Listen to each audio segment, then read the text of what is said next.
Hey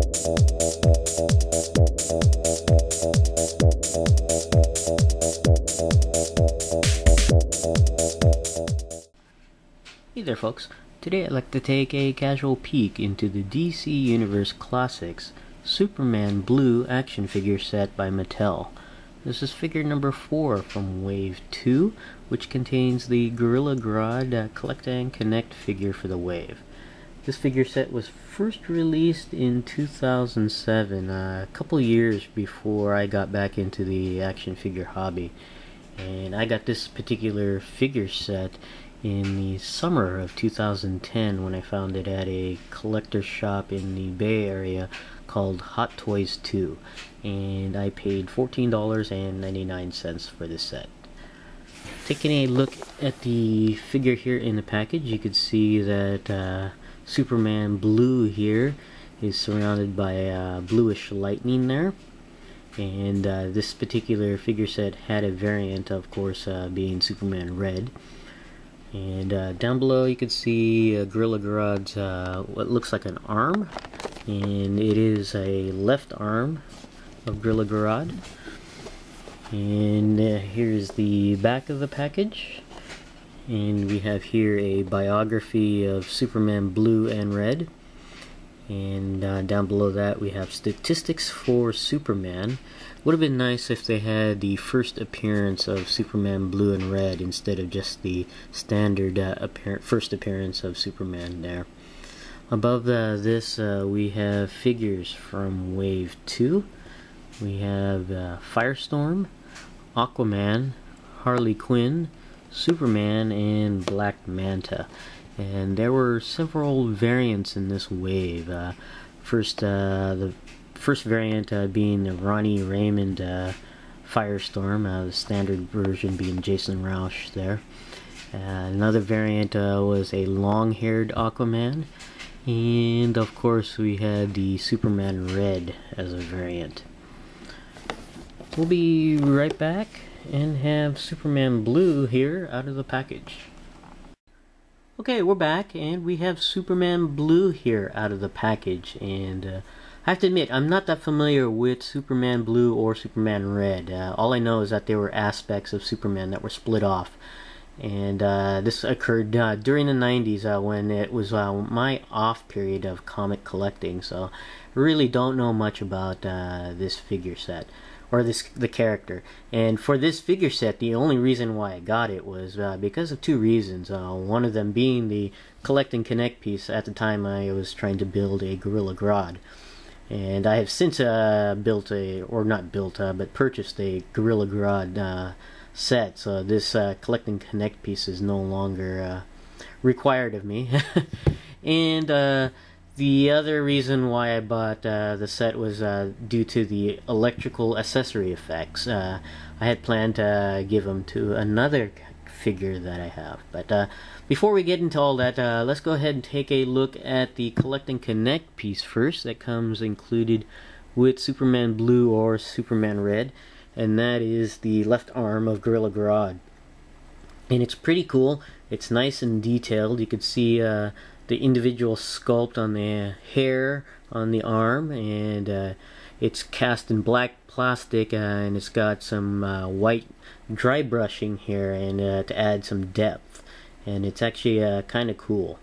And it has your typical DC Universe Classics articulation for the arm with the up and down movement and rotational movement at the shoulders, and you get the rotation at the bicep, bend at the elbow, and rotate at the wrist. Although this one does have a hinge, so it does go in and out as well. So, but it's still kind of neat. As I said, I don't need this part anymore because I already have assembled a Gorilla Grodd. Well, not assembled, but purchased a complete Gorilla Grodd. And so this is an extra piece for me. Maybe I may build a second one, who knows, later on down the road, but it's not a priority for me right now. But this is a left arm of Gorilla Grodd, the Collect and Connect piece that comes with Superman Blue or Superman Red. Now, taking a look at the Superman Blue figure here, And as I said, I'm not that familiar with it. I just know that he was split off, and it's a very unique look to Superman. Actually, the head sculpt does remind me of more of Archangel than anything else.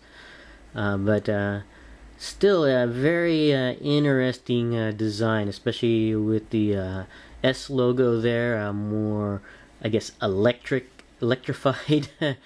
Looks very jagged in appearance, and of course you got his the lightning or electrical effects going down the length of the arm and legs here. Very interesting. And of course the outstanding features here are the electrical accessory effects for this figure. Very interesting. And I thought all of them were removable, because I thought I had seen a video of Superman Blue where they were removable. It's only the ones on the arms, though, that are removable. But first up, let's go ahead and take a look at the head sculpt here. You can see it's a very unlike standard Superman head sculpt there. You got this quarter face mask going here, just exposing really just the eyes, nose, and mouth area, but a lot of it is covered in the mask in there, or I don't know if it's considered a mask, a portion of his, I guess, costume there. And very interesting, very bluish hair there. And one thing about this figure is I noticed right away, this is probably the weakest figure that I have from the DC Universe Classics line when it comes to quality control. Because there are a lot of misses with this figure here, and one of those, just looking at the face sculpt here, is the paint application of this. It's very poor on here. If you look at the eyes on there, the left eye of this Superman figure is painted decently, but the right eye is just basically a speck of white paint. So I don't know if that was due to the character, but I kind of doubt it. I think it's more the QC, because you can really see throughout this figure the poor paint quality of this figure. You can see lots of bleed here below, or right above the eyebrow here, and below the portion of the mask. You can see lots of paint bleed there, and it's unfortunate. And it's not just on the head, it's throughout the figure. You can see right here, lots of, it's not very sharp, it's very fuzzy on the white paint. Right over here on the S logo, down at the tip of the S logo, where the belt area here is a lot of overspray there. And the legs, it's just not, the paint on the legs is just not really defined. It's not very straight and sharp. You can see the jagged paint on there, which is really unfortunate, because it's, overall I think it's a very interesting design. There you can see some more paint chipping here, some extra glue there, and just unfortunate, because I think it's a very interesting design for a Superman figure. It's very unlike Superman, and I do have the Superman Red as well, but I don't have it with me at the moment. But I do remember seeing the poor paint quality on that one as well. I think it was, I don't know if it was just the Superman blue and reds in general for this wave, that where he had poor paint quality, which is unfortunate. Yeah, but going over some other stuff like the accessory, the blue lightning effect here, or electric effect, is made of a semi-transparent blue plastic. It's pretty cool in the sculpt. It's very nice. The one on the shoulder I thought was removable, but it's not. It's actually glued to where the cape would normally be at, in the peg hole there. And so it's not removable. It's kind of interesting though. You can see the S logo here, the front, from the front here, and you can see it's sculpted into there. So that's pretty interesting. I don't know if that was in the comics or not, or if that's just something that's unique to this figure. But it's very soft and bendable, but like I said, not removable at the shoulder, but the ones at the arms are.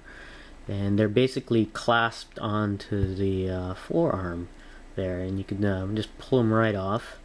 This one is a little looser than the one that was on the right arm.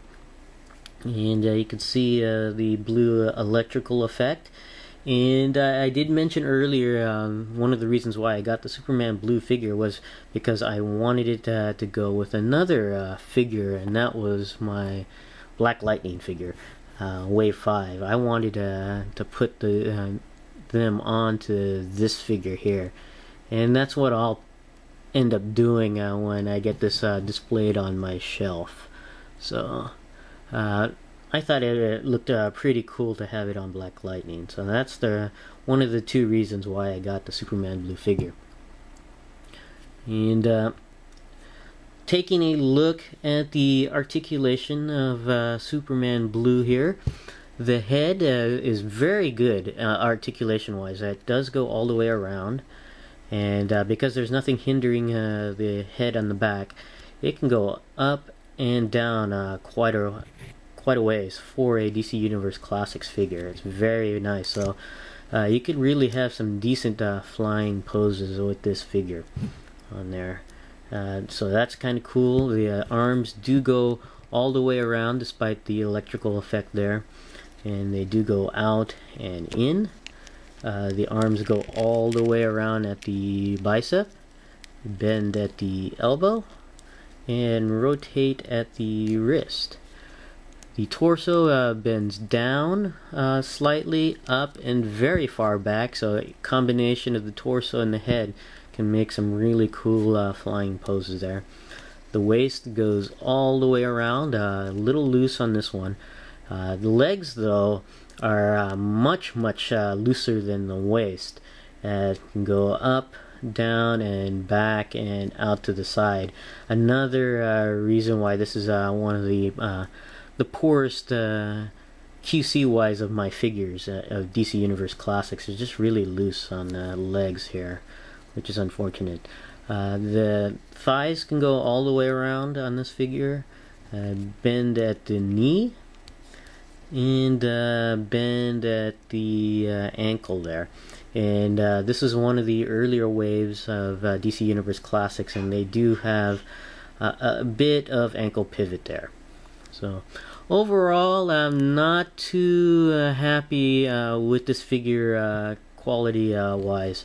Just a lot of paint app issues, and of course loose joints there. But it's a very interesting character. I am quite glad to have both Superman blue and red, and but that's not the reason why I got it. It's really for the accessories that came with the figure. So, but very interesting design. This is my casual peek into the DC Universe Classics Superman blue figure. Thanks for watching, and I'll see you guys next time.